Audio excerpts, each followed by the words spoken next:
Welcome to the FullyCrypto podcast.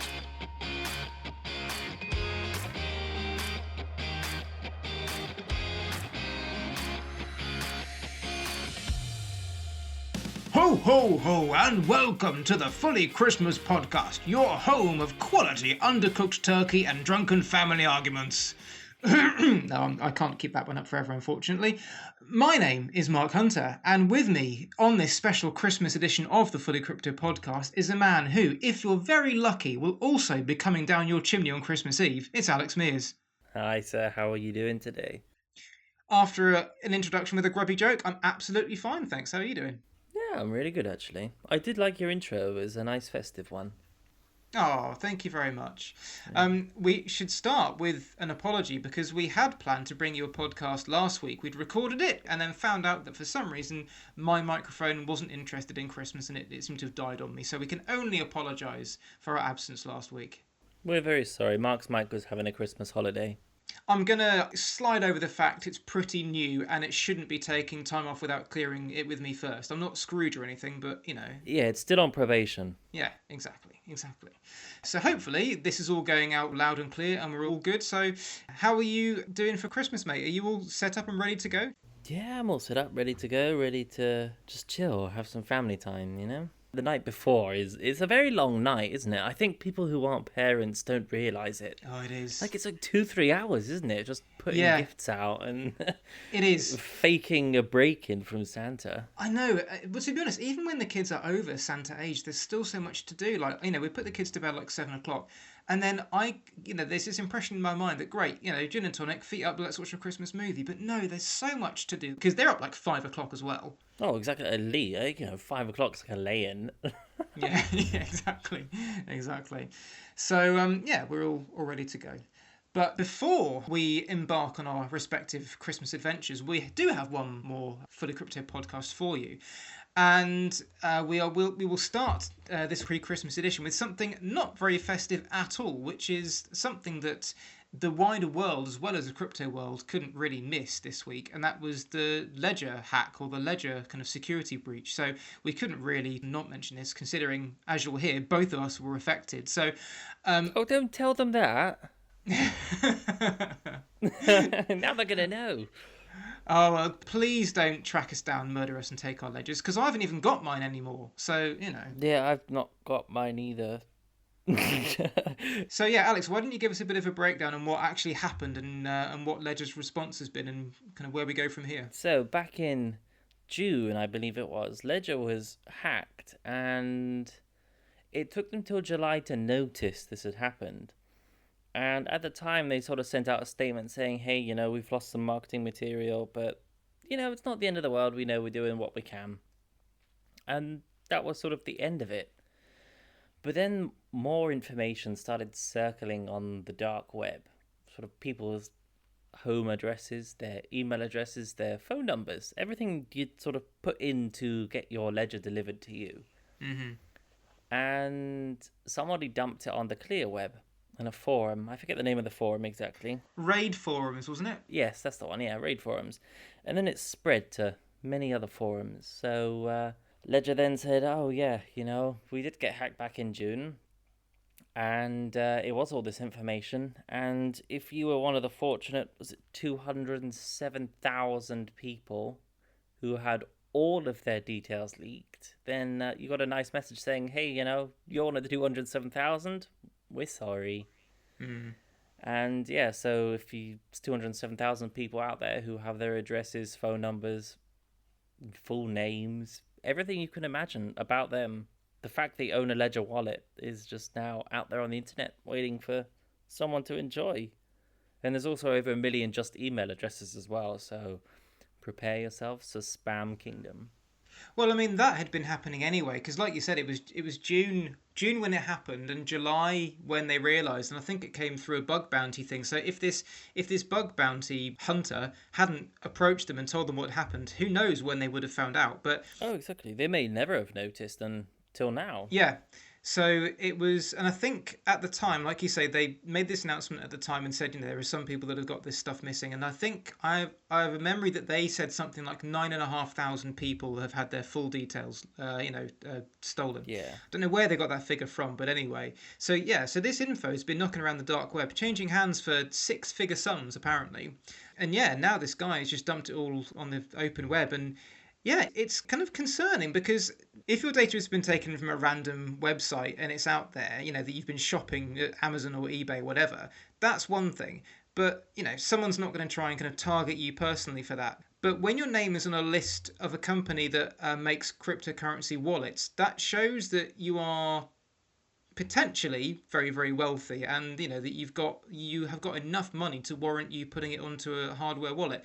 And all it really takes, whether someone does this or not, all it really takes is someone to find their address, go on Google Maps, have a look and see how big your house is, how nice your car is, and decide whether they're going to try and rob you for it. Now, I know that's like an extreme example of what this could lead to, but it's not unprecedented, and it just increases that risk a bit more, doesn't it? It does. It just it ramps up the risk, like you say. I mean, people have been robbed for a lot less than a Ledger wallet. They've been robbed for low-value peer-to-peer transactions. There was a kid in Norway, was it a year or two ago, who got, stabbed to death or shot to death? He was shot over it was like a couple of €100 or a couple of $100, whatever it was, of Bitcoin. So it just makes you a bit more wary. When you're going out, could someone have followed you from home? Did they know who you are? And especially in these bigger countries like the US, where people do go missing all the time. A lot more people have guns.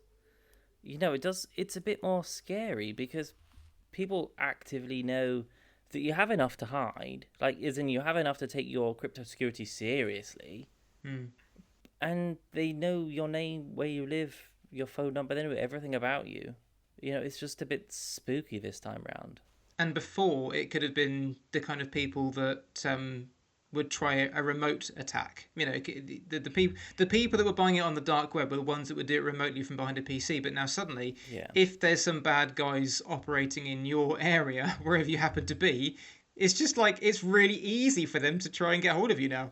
Exactly. So no matter how secure your security systems are, it doesn't matter if you have, air-gapped PCs or whatever. You could have the most advanced tech security ever. But now the fact that everybody knows is just, it's more scary because anybody could be there, it could be your neighbor. Your neighbor's like, oh, he's got Bitcoin, he's got it stored on a ledger somewhere in his house. Let's go and break in. Obviously I know when they're out because they live near me, so I can see when he leaves, so I can just go in. So it's a little scary from that point of view, and I think it's more scary than a remote attack. I think if I had a significant sum on there, then I would be a bit more concerned. Maybe that's why I'm quite blasé, because I've not got one, I've not got much left, but I would be a bit more concerned about that, and I would be taking maybe matters into my own hands. So yeah, there is that balance between vigilance and paranoia, but this might shake people up into taking steps they should have been taking anyway. And it is something like 270,000 people, and that's a lot of names and addresses out there, but I would be very surprised if, there's much violent attacks that happen off the back of this. You'd have to be extremely unlucky to be targeted in that way. Most people won't know, won't care. And because, I bought mine in 2018, so if someone tries to come and rob me, they're taking the chance that I'm still living where I'm living and I've got it left. So exactly, and you got to think how many people who own versus rent. If you rent, you sort of move every couple of years anyway. Yeah, exactly. So exactly, you're taking that into consideration. So I know you've been over this recently, last day or so. What steps would you advise people to take in terms of protecting their assets now? So my first advice to you, if you're on this list of 200 and however many thousand people, I would go out, get a new phone number right away. I wouldn't diddle-daddle around, just get straight to the point, go do it. It's an absolute nightmare to remember a new number, but when you think about it, how many of your 2FA accounts rely on your phone number? How many, say Google Auth, Authy, all of those out there, you just send a code to your phone. Your bank sends a code to your phone, doesn't it? So you think if someone phones up, they know your address, they know your name, they know your number, they know your email address. They could reasonably phone up your cell phone provider and just be like, hey, look, I'm so and so. I've just lost my phone. I'm on holiday. Can you send me a new SIM to this hotel? Thanks. And that's it, done. That's it. Your SIM is gone. Someone's stolen your phone number off you. So that would be my first step, definitely. I mean, I think anyway, in reality, you should have two phone numbers, like one for people you trust and know, and then one for everybody else. So I think this is something you should do. Maybe keep this phone number you already have, run a dual SIM phone, and just do one for people who you know and trust, and use your one that's been exposed to Ledger for everything else. And the same with the email address. Obviously, that's been leaked as well. So get yourself a new email address if you don't already have a second one, and use your email address that's been burnt, so the one that's been leaked in the Ledger, as your public email address. Put that on your social media handles, when you fill in a form somewhere. Give out your personal one to people you know personally, and have a burner one for people and the internet, because stuff gets hacked all the time. You can't trust anyone. Then if you really, really want to go super tinfoil hat, crazy person, you're called Satellite Jack, you buy kids alcohol outside the shop, you talk to yourself, you're that person, you're going to get yourself a PO box. Now, you can pick one up for like £200, $200, €200 a year, and they come with mail forwarding as well, so you don't even have to do anything. It just still comes to your house. You put in your addresses. My address is PO Box 677, for example. Your mail goes there. That's all the people see. And then the postman just sort of, okay, fine, I'll take that from there and take it to his actual house. So you cover your identity a bit better. I mean, those are the 3 best steps you can take and use going forwards. If you do that going forwards, you're safe from, even if your stuff got hacked and leaked like now, you'll be fine, because all they got is a phone number you don't use, is not important. Everybody already has it. It's virtually a fake because you don't have anything important on it. You've got an email address that, again, is basically fake because everyone already has it and you don't have anything important on it.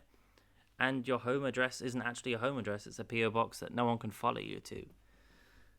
So I think those are my best 3 tips going forwards. And I think if you follow those, just use them as sort of best practice.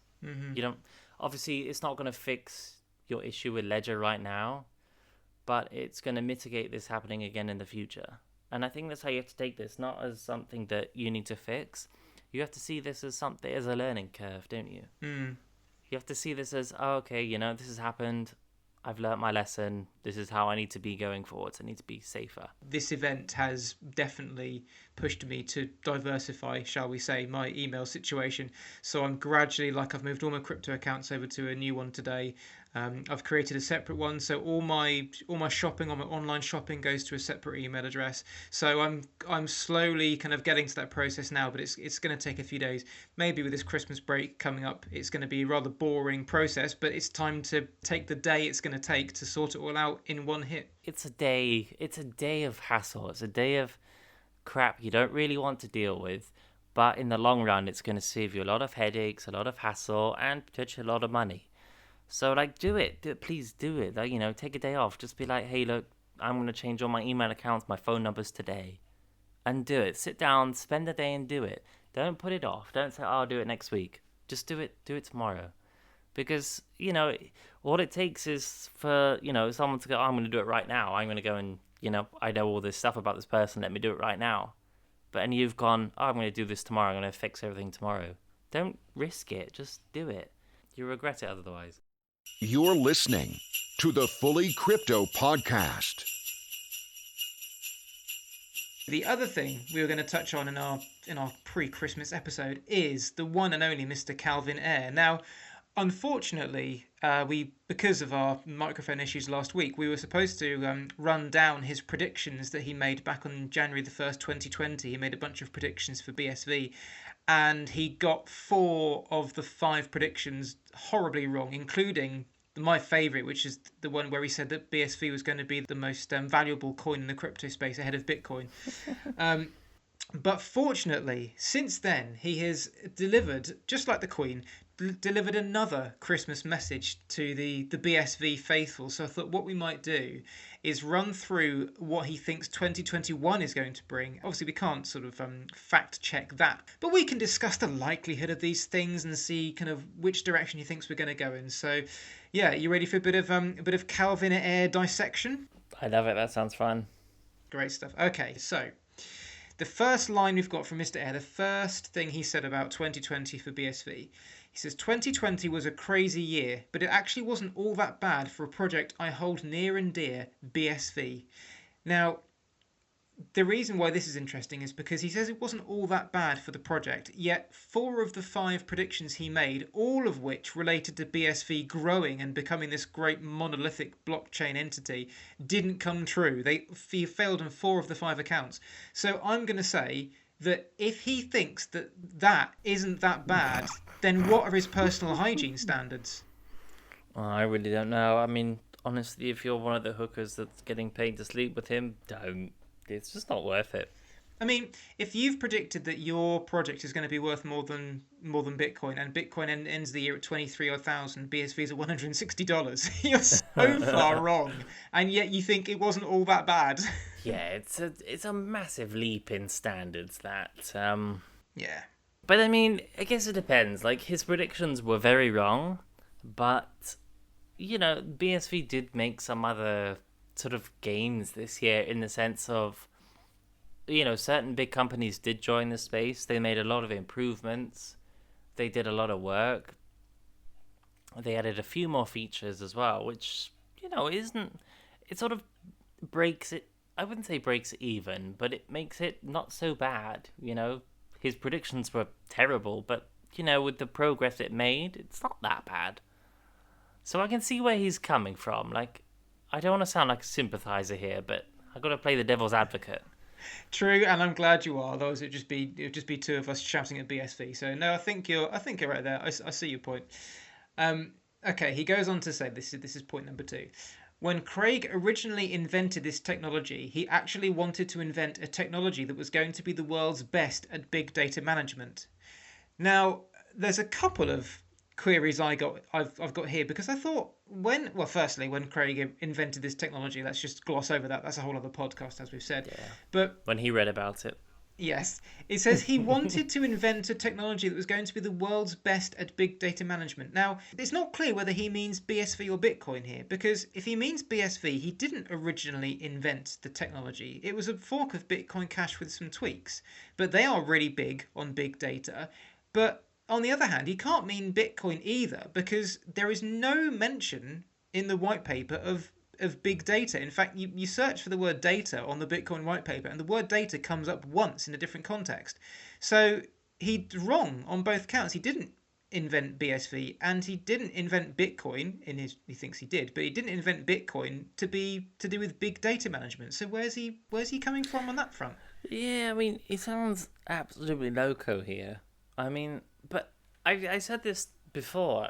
I think Calvin Ayre has good intentions, but he just doesn't get it.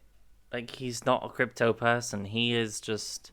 He's a casino person. He's the money. Yeah, he's the money. He's not the brains behind anything. Like, he just says shit that has a few buzzwords in it. And, it makes kind of sense to people who honestly have no clue what's going on as well. Yeah. But to anyone who's spent any time in the space sort of knows that he's full of crap and it doesn't make any sense whatsoever. But I think he's on the edge still. He doesn't really know it, so he can't sell it. So to him, this makes great sense, but it doesn't, because he honestly doesn't know what he's talking about. It just sounds to me like Craig Wright has been in his ear saying, "Oh, say this and say this," and he's obviously trying to fool these people. But let's say Craig Wright did create Bitcoin back in 2008. He had no intention of using this for big data management. Of course he didn't. It was a peer-to-peer digital currency. So who is he trying to kid, saying that was the intention? And it's insulting to people that know anything about this space. I think it could just be a lack of education in the space. He doesn't really know what he's talking about, but he's been sort of thrust into this great role because of his money and financing BSV. No, exactly.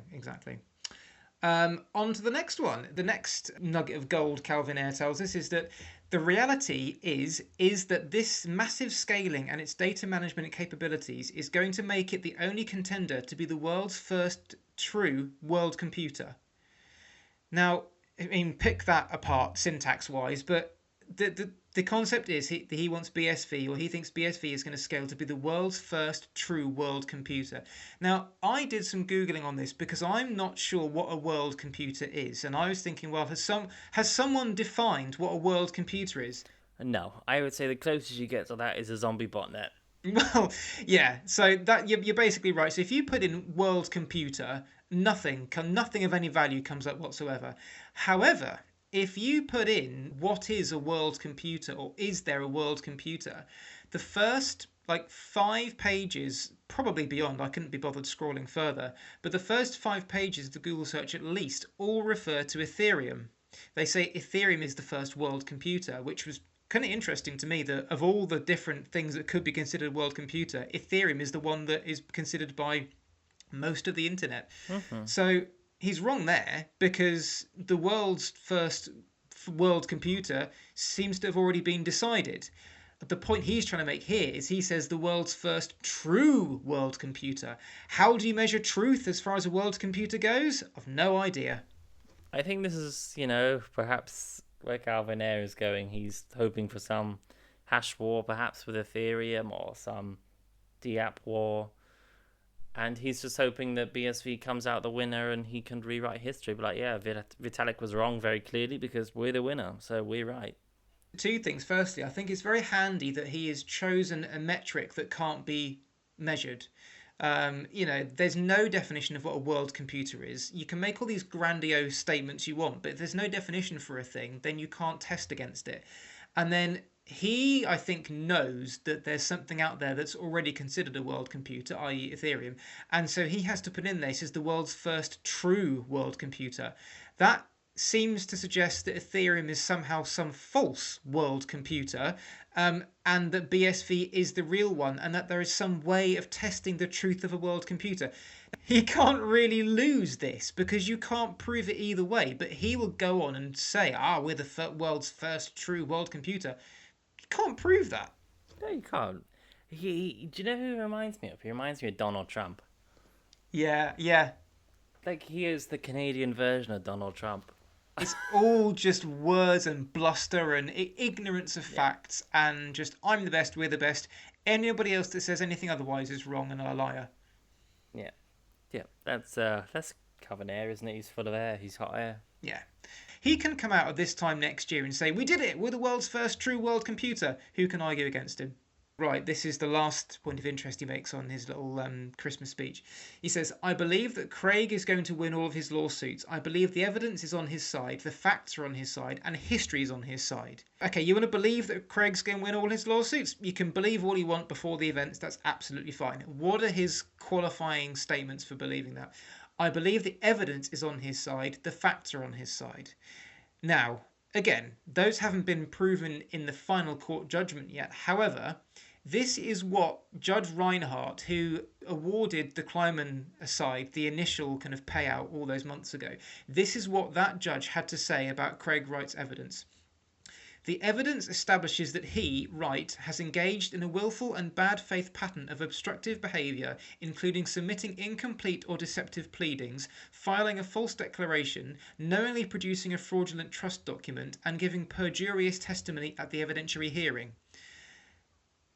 And then Calvin Ayre thinks that that is somehow on Craig Wright's side, and that quality of evidence, that quality of facts is going to lead to him winning his lawsuits. Yeah, I mean, I don't know if you know anything about Calvin Ayre's own legal battles and his own standing with the law, but it's alongside Craig Wright's.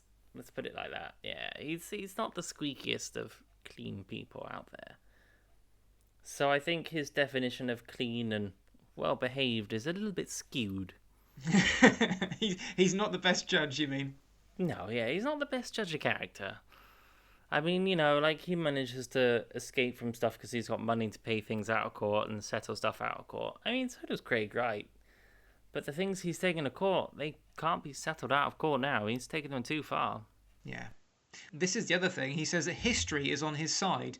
What history? There is no history. The only history Craig Wright has got is losing to Roger Ver last year and then losing the appeal and then getting the judgment against him in this exact case earlier this year. There's no precedence. There's no history. What's he talking about? I honestly think he's got...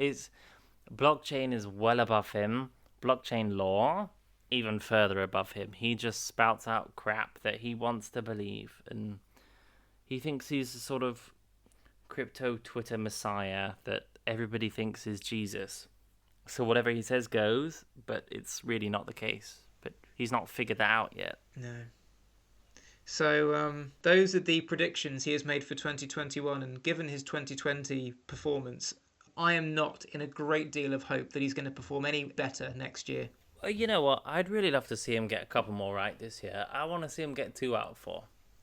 I mean, really, he's only actually made 2 things you can really call predictions. Compared to last year, where he had like 5 measurable things, he's now gone and said only 2 things that, think are vaguely could be counted as predictions. So of those 2 things then, the BSV becoming the world's first true world computer and Craig Wright winning all his lawsuits.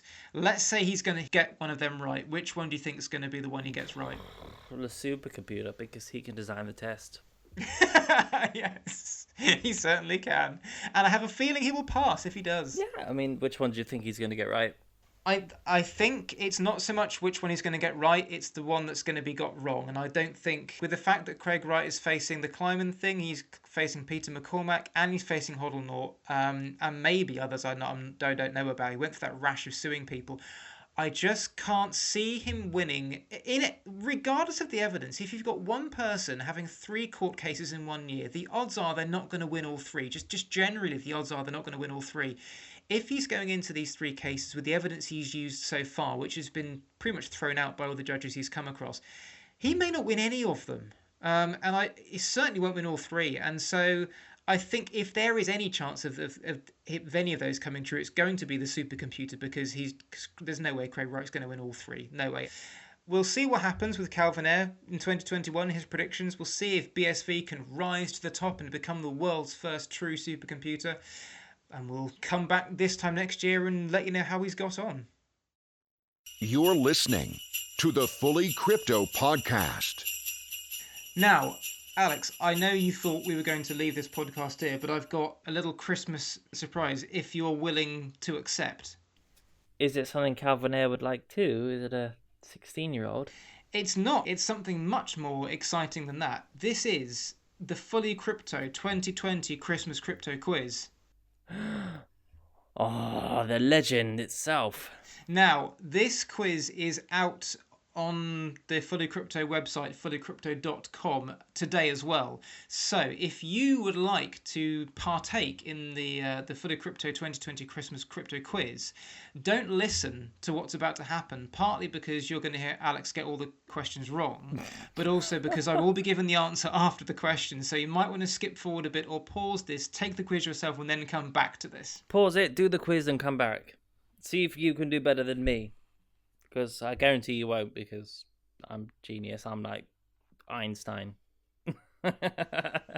So it's 15 questions long, and they're all multiple choice, and I'll give you the answer at the end, and we'll tot up your score and see how worthy you are as a cryptocurrency correspondent. As long as I get more than Calvin Ayre, I'm happy. Right, question 1.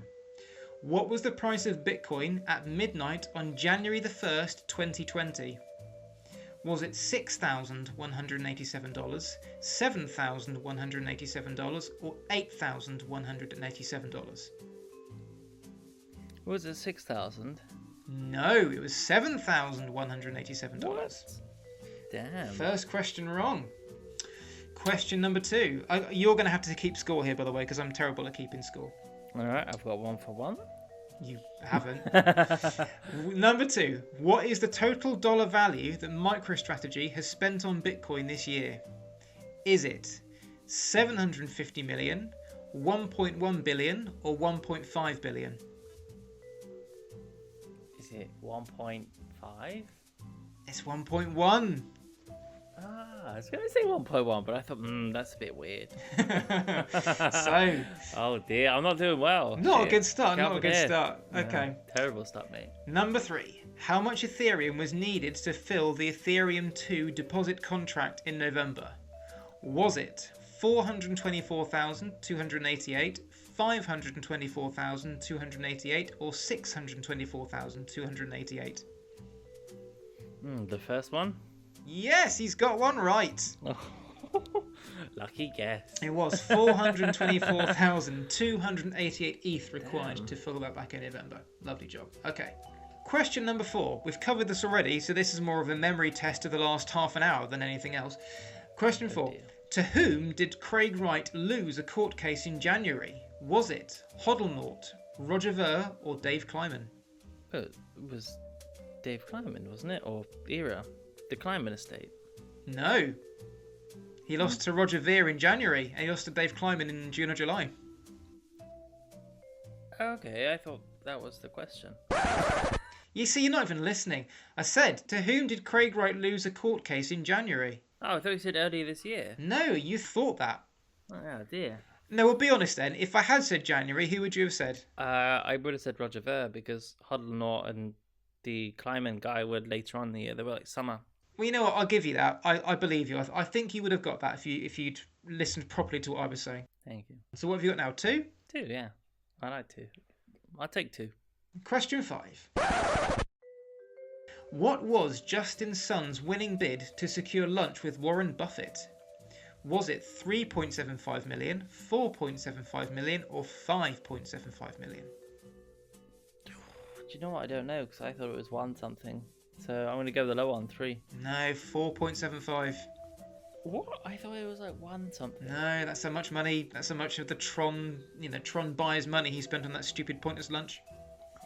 Jesus, Yeah, I that's know. crazy. It's terrifying, isn't it? On to number 6. I'm not doing well. No, you're not, but there's still time to pick it up. I'm going to get in trouble for how I pronounce this, so I'm going to just speak the letters instead. YFI, the token, usurped Bitcoin as the most expensive coin in the crypto space in September. But how high did it go? Did it get to $39,602, $40,602, or $41,602? Was it 40,000? It's 41,602. No way. Yep. But why? Why would you pay so much for it? What does it do? I still don't know, if I'm honest with you, as far as DeFi goes. It's one of the kind of grandfathers of the DeFi space, but I don't know what it does. Okay, moving on. Question number 7. On how many exchanges was the Bitcoin all-time high broken in November? Was it 2, 3, or 4? 2? It was 3. This is the point where I rage quit, throw the controller at the screen. So that is now, what, 2 out of 7 you've got? Question number 8. This one you've got more chance of getting, I think. What was the Bitcoin block reward reduced to in this year's halving? Is it now 6.25 Bitcoin, 6.5 Bitcoin, or 6.75 Bitcoin? 6.25. Yes, he's got it. I had to do some maths there. On to question number 9. What was the value of the cryptocurrency seized from Plus Token scammers this year? Was it A, 4.2 million, B, 420 million, or C, 4.2 billion? This is dollars, by the way. Dollars, huh? 420 million? No, $4.2 billion. Oh my god. I mean, for an extra bonus point, guess how long it took them to rake in that much money? Like a week and a half. Well, no, you're being a little bit optimistic. I'm being a bit. Yeah, I'm being a bit cheeky there. Probably, I don't know, 6-7 months. No, it's 15 months. It was a 15-month scam, Oh, and okay. actually, This was the police seized $4.2 billion, but there are some people out there that think that there is still another 5 or 6 billion out there that the police are still to get going by the Plus Token records. So there is the potential for something between like $8 to $10 billion that this lot actually managed to take from Chinese people. It's crazy. How do you lose so much money to a scam? Well, there's a lot of people in China. Is my answer. If they will give you a little bit. Fair enough. It's like the whole take 1 pence from every bank account in the country and you're sorted for life. Yeah, exactly. Fair enough. I get that. Fair enough. So, question number 10. How many cryptocurrencies did PayPal's new platform support on launch?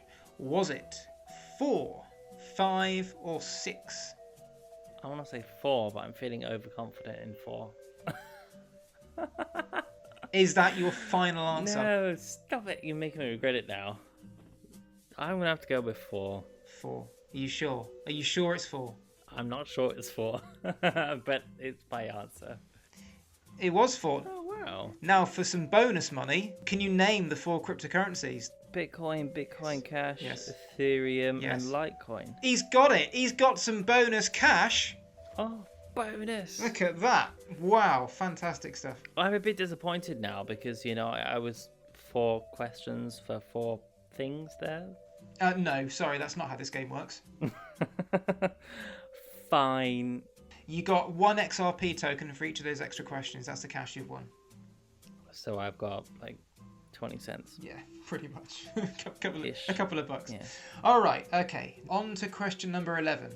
How much USDT Tether has been minted in 2020 up to December the 1st? 10.82 billion, 14.82 billion, or 18.82 billion? Can I ask a question? You can. Does this count Tether that then been burnt, or is this just cumulatively issued? So say, for example, they issued, say, 1 billion on January 1st, then they burnt 500 million, then they issued another billion. Are you counting that as 2 billion or 1.5? If you were to look at the market cap, and you said at the beginning of the year, the Tether market cap was this much. On December the 1st, the Tether market cap is this much. What's the difference? Okay. What were the options again? 10.82 billion, 14.82 billion, or 18.82 billion? I think 18. It's not, it's 14. It's the middle of the road. It's B again. It is, but I mean, I love the fact that they've minted 14, almost $15 billion worth of Tether they've minted this year. It's a lot of money, that. It really, really is. I mean, it's either a massive, massive scam still, or there's a lot of people getting into the crypto space through Tether. Scam. I think most of us would lean that way as well. Okay. Right. Question number 12. Which world leader was revealed to have wanted to go after Bitcoin in 2018? Was it Xi Jinping, Vladimir Putin, or Donald Trump? Jinping. No, it was the Trumpster. No, not my favourite Trump. Yeah, he did. He wanted to go after Bitcoin in 2018, apparently, according to John Bolton. You can't go after Bitcoin. It's not tangible. He had a little hissy fit for some reason and then forgot all about it. But that's why he didn't go after it, because it's impossible. Yeah, and he realised it was too hard. They said you can't really do that, and he forgot about it. So, on to question 30. Now, if you get this one wrong, then this proves that what we do here, this little kind of, almost brotherly love fest we have going on week by week, means nothing to you. You are dead to me if you get this question wrong, okay? Which, quote, coin for humanity, unquote, which claims to be backed by billions of dollars. Meta one. Yes, he's got it. Didn't even need the question finished. Yes. We did like 4 podcasts on it. As soon as you said coin for humanity, that was it. I didn't even know to the rest of it. That's it. Excellent stuff. Okay, yeah, you got that one right. Okay, so what are we up to? I think you're on 3 now, aren't you? I got 5. You haven't got 5. Bullshit. I have. I've been counting on my fingers. Are you sure? Yep. I've not got extra fingers either. All right, well, if we listen back and find out you've lied to me, then I'm going to send the lads round for you and your ledger. Question 14, just 2 left. How long were OKX withdrawals halted for after the CEO was investigated by police in October? Were they halted for 2 weeks, 4 weeks, or 5 weeks? I would say 2. No, it's 5 weeks. What? That long? 5 weeks that the OKX users couldn't withdraw their crypto because the guy that had to sign off on withdrawals apparently was in police custody. Damn, I thought it was 3 weeks, but there wasn't a 3-week option. Oh, I'm sorry about that. I can't cater for everyone's needs. Yeah, I mean, you should have put an odd option in there other than 5. I mean, I should have twigged it from that, to be honest with you. Well, it was the only odd option he had. You know. So, yeah, 5 weeks was the delay until they could all get their hands on their crypto again. So, the final question in our Fully Crypto 2020 Christmas Crypto Quiz. Approximately how much Bitcoin was sent to the Twitter hacker who took over several high-profile accounts in July? Was it 3 Bitcoin, 13 Bitcoin, or 130 Bitcoin? 130. It was 13! What? That's not many. It's nothing at all. In fact, I think I've rounded up. I have a feeling it was only 12.8 in the end, but I rounded up to make it a bit nicer. Oh, that's disappointing. I was really hoping there'd be a lot more than that. Well, I think so was he. I mean, the fact you've gone to all that effort, you've broken into all those accounts, you could have started the Third World War, you use it to try and nab some Bitcoin, and you get 13 Bitcoins I've worth. got 5. So, that is the end of the Fully Crypto 2020 Christmas Crypto Quiz. Alex, how did you fare? You got 5. Disappointing. Maybe you only had eyes for XRP this whole year and missed everything going on around you. A distinctly forgettable display. Give yourself a jab in the eye with your thumb and a glass of cold gravy. Oh dear. Terrible performance. Fair enough, I deserve that. That's pretty much everything my teachers always said to me anyway. So, that was a fun quiz, I must say. I'm glad. Well, I hope you guys at home scored better than Alex did and you've kind of tested your knowledge nicely on the crypto gubbins and doings for the year. Yeah, if you beat me, tag me on Twitter and call me a Calvin Ayre. There are no worse slurs than that. I mean, what's worse, calling someone a Calvin Ayre or calling someone a Craig Wright? I don't know. At least Calvin Ayre's got Twitter so you can tag him when he hasn't blocked you. Post your scores to our Twitter feed just to see how everyone's got on. Yeah. I mean, you know, we'd be interested in if anyone's managed to get every question right, there might be some kind of prize we can send out, although, you know, we have to verify that, which we of course can't do. I'll sort a prize out. If someone gets all of them right and you can prove you haven't cheated, then I will sort a prize out myself. All right, fair enough. Well, I think they're going to have to hold you to that. So it's not going to be PS5 though, so fuck off. And it won't be a ledger either. Yeah, well, it might be a ledger, so I get your address and then come and steal it back. All right, so I think that brings us to the end of our little Christmas episode of the Fully Crypto podcast. So please don't forget to like and subscribe on your platform of choice. And you can check out all our social media doings at Fully Crypto. And of course, for all the latest cryptocurrency and blockchain news, reviews, opinion, and more, you need head no further than our wonderful Fully Crypto website, which is, Alex? FullyCrypto.net. Which is, Alex? FullyCrypto.com. FullyCrypto.com. I was following on from my bad performance in the quiz there. I hope you appreciated that. Well, I hope you have a really, really good Christmas day. And you. And we will be back with you again on New Year's Eve for a special end-of-year wrap-up. But yeah, until then, Alex, have a lovely Christmas, mate. It's been a pleasure to experience this Fully Crypto Christmas podcast with you. Oh, and you. It's been great fun. It's been an amazing year so far. I mean, we've gone from nothing to what we have now. So thank you for this amazing year. It's been great fun. And we hope you have a lovely Christmas, everyone out there in listener land. And we will catch you for our final episode of the year next week. Yep. Have a great Christmas, guys, and we'll see you just before New Year's. Absolutely. Merry Christmas, one and all, and to all a good night.